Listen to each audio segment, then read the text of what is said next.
Good morning. Welcome to Board Game Barrister, our local game shop in Milwaukee, Wisconsin. It is Tuesday once again, and every Tuesday, we get to play a game. Today we played Gap, a game where you can play a card from your hand into a gap between other cards, or you can take a bunch of cards from the middle, and maybe that helps your score. We'll talk about how that works in just a second here. I'm with my fellow barristers, Elizabeth, Ian, and Gordon, and before we talk about our game, we're going to talk about how to play.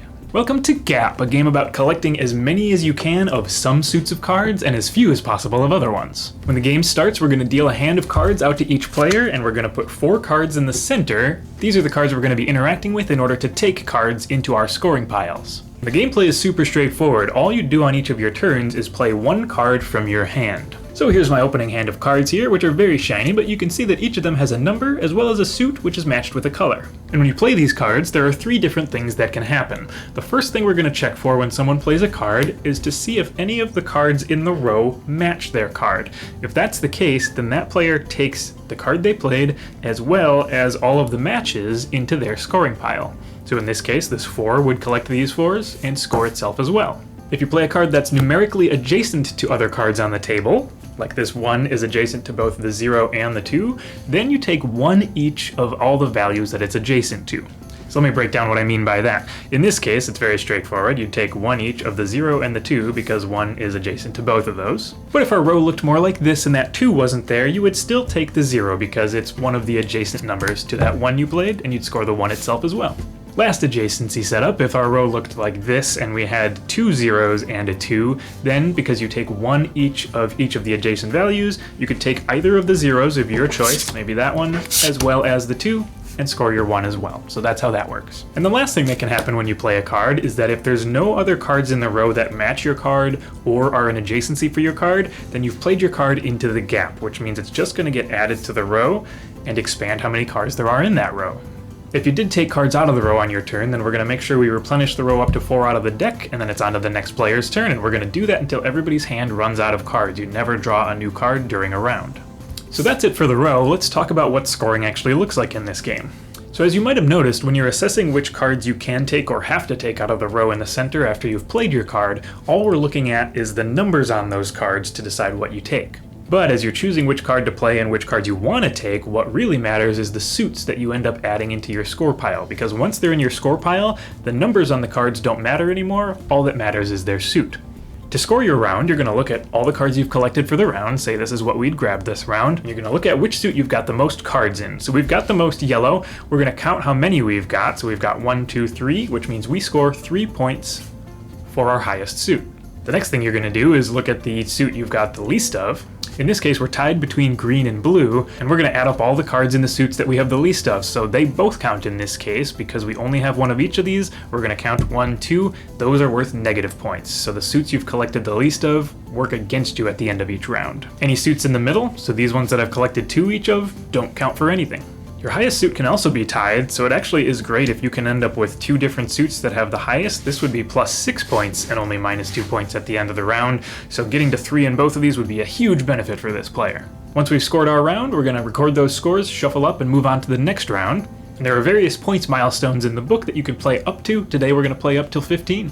Gap plays 2 to 6 players. I've played it 3 times. I've played it with 6 players twice and 4 players just today.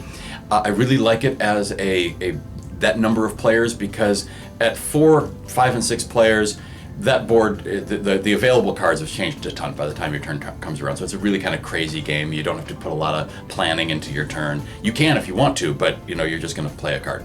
I haven't played it with 2 and 3, but I can imagine that the board is going to change less, so you're going to have more control over the game.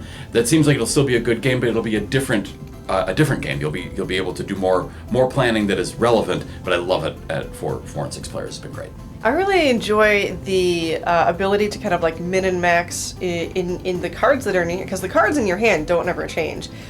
If I play this, I'll get this, as a result. If I play that, I'll get that as a result. So you do get the ability to decide and min max between your available plays, but there's no need to stress over whether that's all together going to be the better play or the master play, because it is still kind of a surprise and chaos. So I really enjoy the ability to have a meaningful decision, but not have it give me like a panicking feeling of, well, I've just completely misplayed, I'm totally out of the game now. I can't believe you had the blue 0, Ian. Thank you.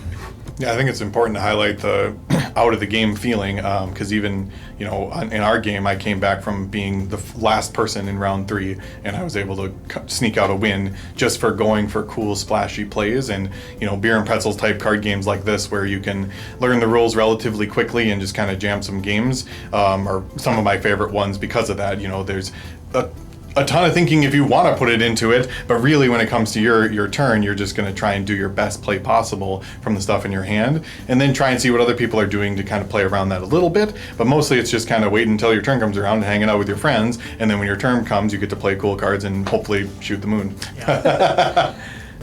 Yes, baby. Oh, no. Oh, it's so close. It's so It's close. so It's still really good. Ton of points. Wait a minute. That's huge. That means that actually helps me. It pulls this off. Got those 4. Yeah, because we saw the entire deck most of the games, and people's score piles are open information, and everyone's down to like 1 card by the final round, you pretty much know the location of just about every card in the game. So I found that in the rounds that I was trying really hard and I had a specific strategy in mind, I didn't go quite all the way to 100%. I should count the cards and I should know exactly what's still coming up so that I don't take the wrong thing out of the middle and screw up my entire score pile. And because I didn't do that, I screwed up my entire score pile. And like in the 3rd round, like lost a bunch of points because I could have looked and said, there's a very good chance the wrong card's gonna come up and the one card that can ruin my entire score, and it did. I will go down in history as the worst hand of Gap ever played! Because exactly the 4 in teardrops showed up. It's gonna have to be 2. It's gonna have to be 2. Don't worry, we'll both be terrible.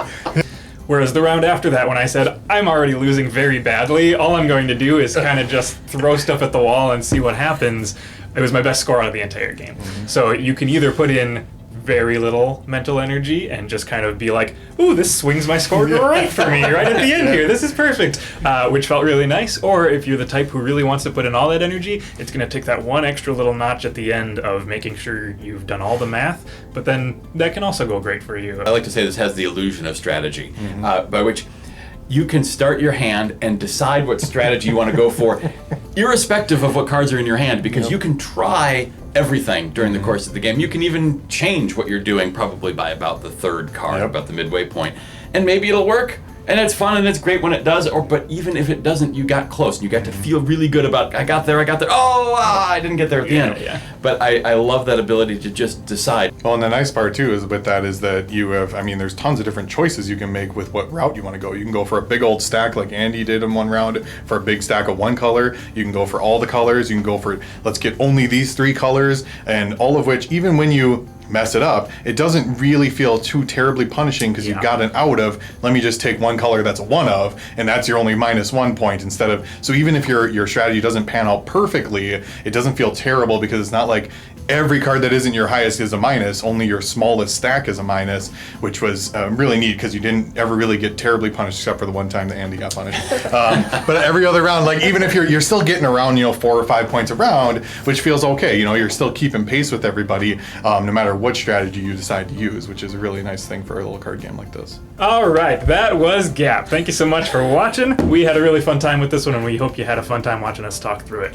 As always, if you hit that subscribe button right now, that means you get to see all of our Tuesday videos when we post them every week. Leave a comment if you got a comment, hit that like button, and we will see you next time. Thank you so much for joining us this week. All right. Yep, leave it, keep it.